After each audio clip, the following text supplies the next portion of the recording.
I'm working through Ginastera's Suite de Danses Creoles, the Creole Dance Suite, and working on the memory of the third movement, which is this beautiful lyrical piece with a lot of accidentals, and there's a canon in 4 measures, actually 5 measures, that has given me fits for months, and I finally, I think, mastered it. So my goal is to show you how I've gone about memorizing this in hopes that it will help you maybe to get some landmarks to help you with memory, or to give you an idea of the whole process if you have no intention of memorizing this piece ever. So here's the beginning. It's pretty straightforward melody. The theme is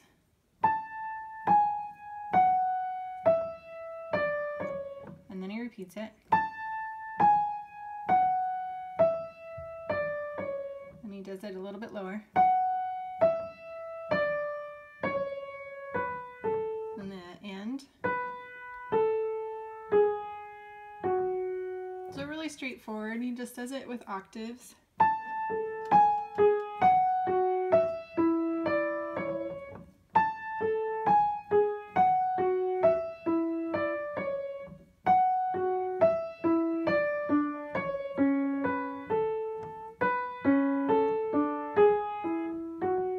And the ending kind of collapses on itself. So it's a 7th, and then a 5th, and then a 3rd, and then unison. And then the left hand is doing these 5ths and 6ths.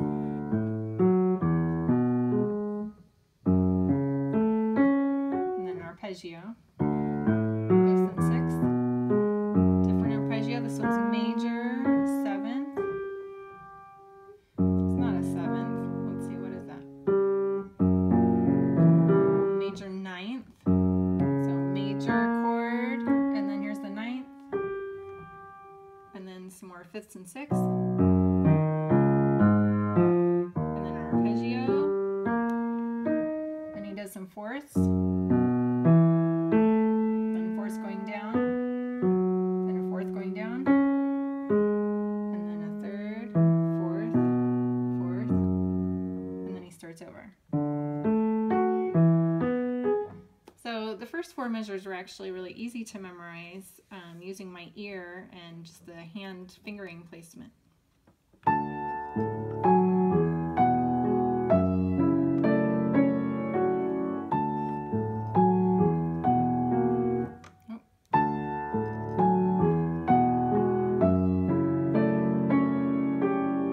Oh, I was right that first time. So the first time, in the first measure, when you do this arpeggio, it's minor. And then the second time you do it, it's that major 9th. So let's do that again.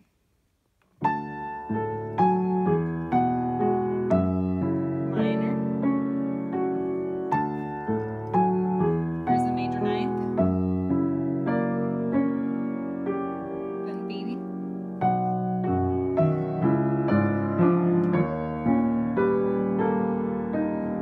So that starts with a B triad, and you're always doing the 3rd in the top. So here's the 5th, the 3rd, and C sharp. The 3rd on the top, D sharp, 3rd on the top.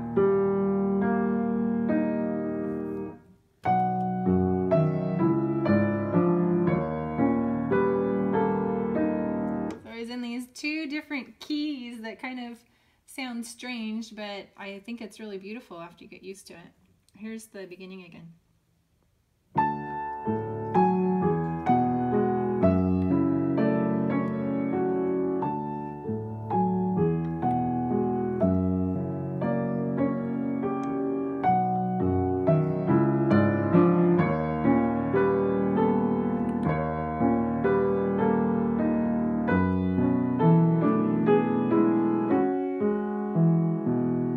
And then he starts again, an octave higher.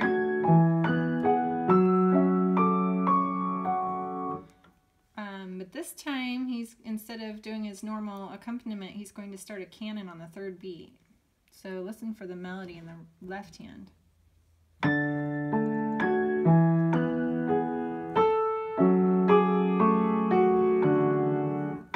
And then we go back up to the repeat. So the hardest thing for me is keeping straight the opposite hands, because I want to bring the melody into the right hand always, and it's there, but I also want it to carry the canon melody, and it can't. It's got to be opposite. So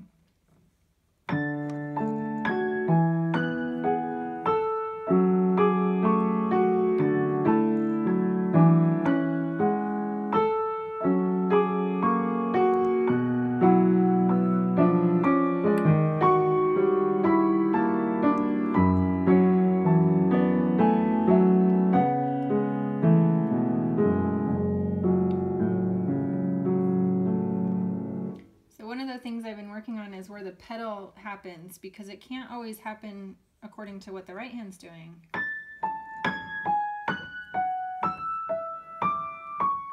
In the beginning, I was just pedaling on every change in the bass. Pedal, pedal, pedal, pedal, pedal. But you can't do that here. You can start it in the canon. Pedal, pedal, pedal, pedal, but you've got to hold on to the F sharp carrying into the next measure, because that's that, it's a hemiola, but really in the theme, it's straightforward. So here's the left hand.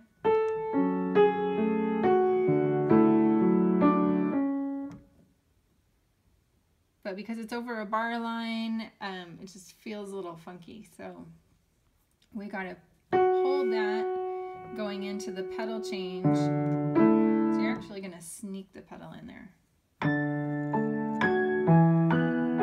Pedal, pedal now. Actually, I pedaled right after I held that F.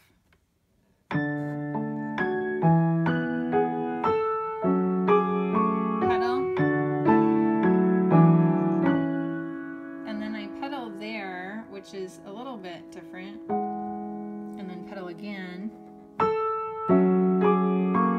hold the F, pedal, pedal, pedal again, hold the D, pedal. That's actually a little flutter pedal because I want to keep the D sounding. Okay, let's do that again.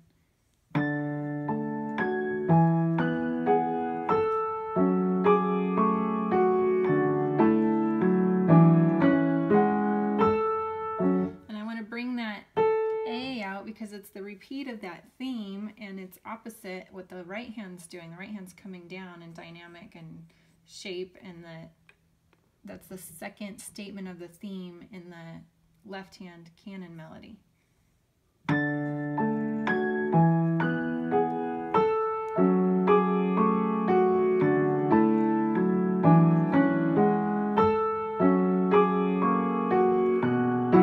So that's another little flutter pedal carrying that.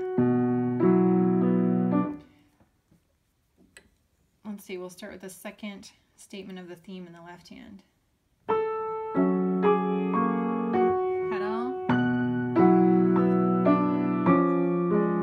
And then here's the third statement. Flutter pedal. Last statement.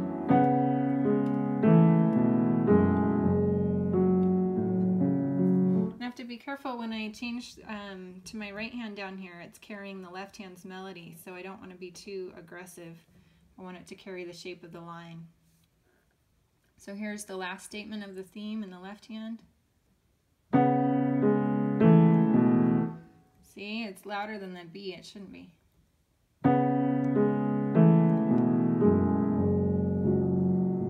That was better, but it needs to start louder.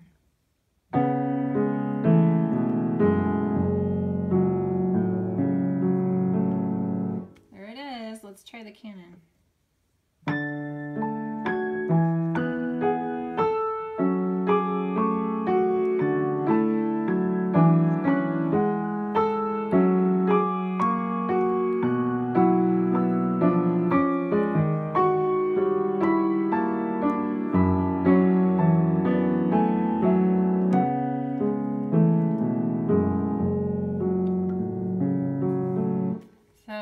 In terms of shaping, I didn't bring out that B, that last statement of the theme, enough, so I didn't have very much room to decrescendo at the end.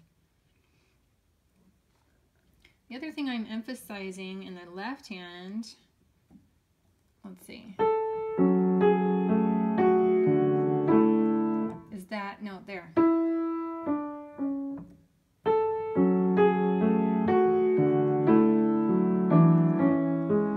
Gives it a little bit of shape, whereas it could kind of get lost because of my, I don't know, that's one of my tricks in playing both hands with these alternating voices. It helps me to shape the left hand and not lose it.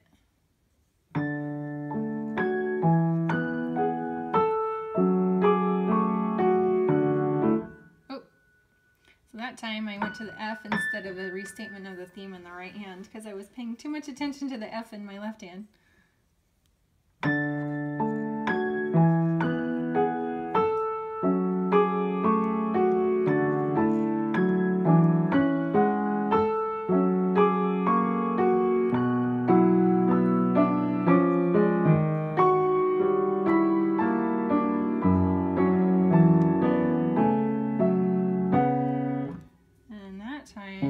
Sharp doesn't come in until here. So that's the other thing that's been hard to learn, is where you've got the harmony and where you have single notes. For some reason I always want to add some bass in here, but it's just those single notes.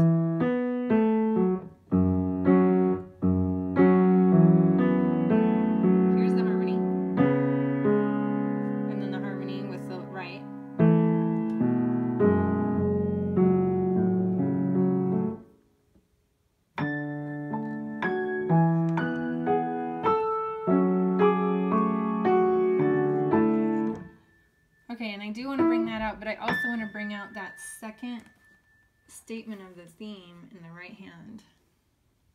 Now that my left hand kind of knows what it's doing, I can be a little bit more purposeful about my right hand again.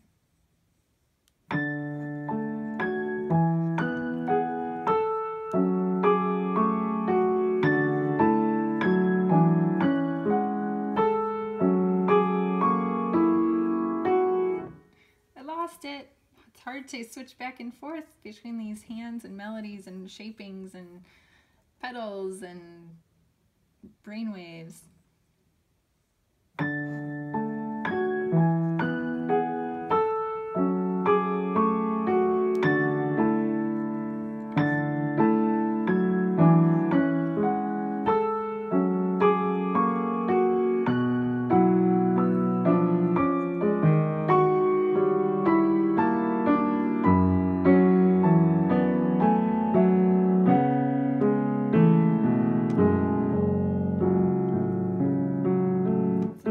Came in a little strong. I'm going to say something else. Oh, when I was struggling so much with these measures, I got the first one. This one, where the canon begins, is actually pretty easy.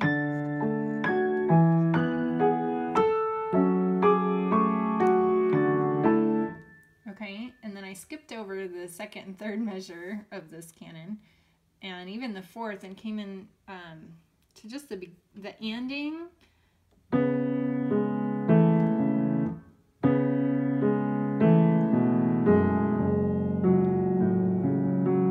And I memorized that last part just so I could feel a sense of accomplishment. Let's see, left hand.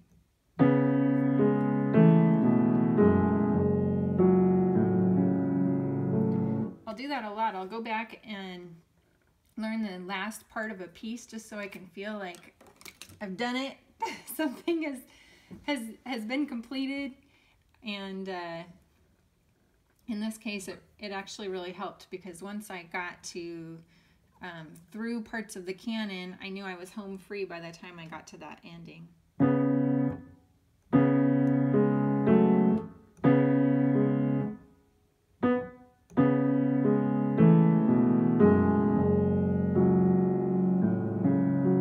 Okay, let's start from the beginning.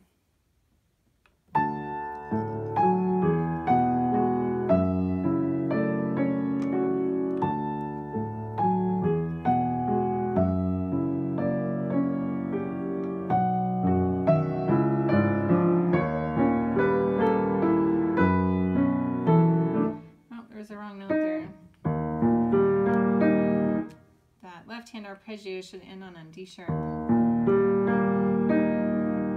He does have a method to his madness, even though it seems quite random sometimes.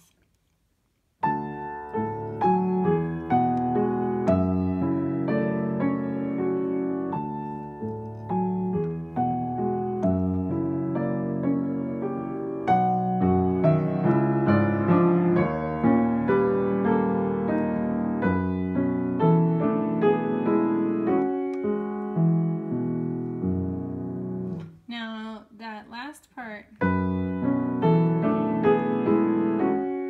looking at the coda, or not the coda, the end of the canon. I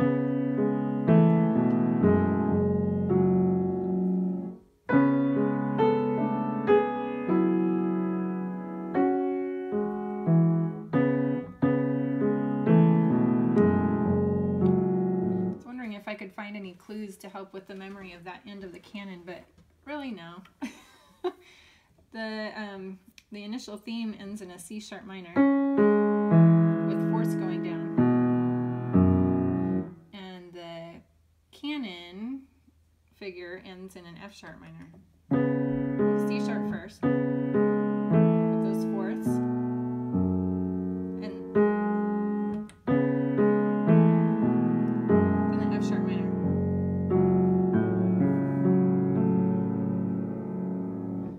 I guess he sort of flips it. This isn't really F sharp minor. It's, well, kind of, with the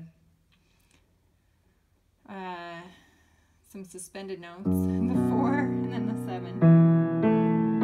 And a C sharp at the end and the fourths. And in the canon, he starts with the C sharp and the fourths and ends in the F sharp.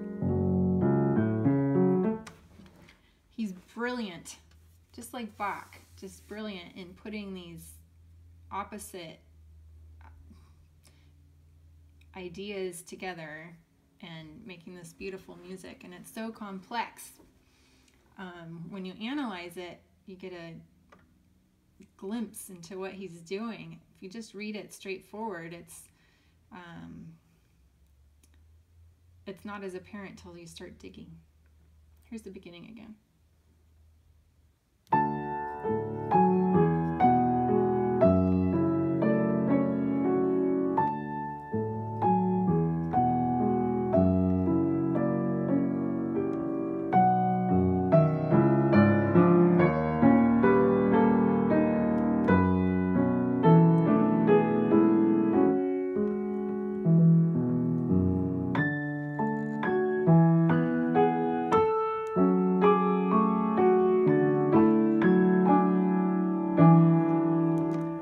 Example of not knowing when to play the harmonic interval and when to play the single note. Sometimes I'll put it on the C, but it comes earlier. Like that. And I didn't bring out a second statement of the theme again. So, from the beginning.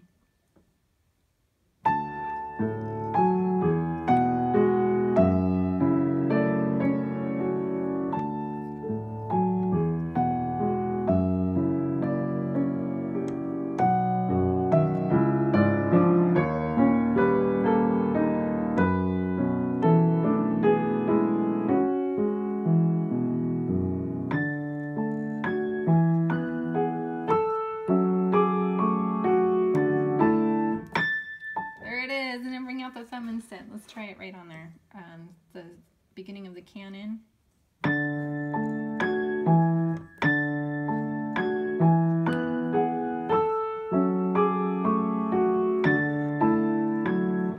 And I did it, but I cleared the pedal more than I wanted to because I want the left hand phrasing to just, the arc to continue.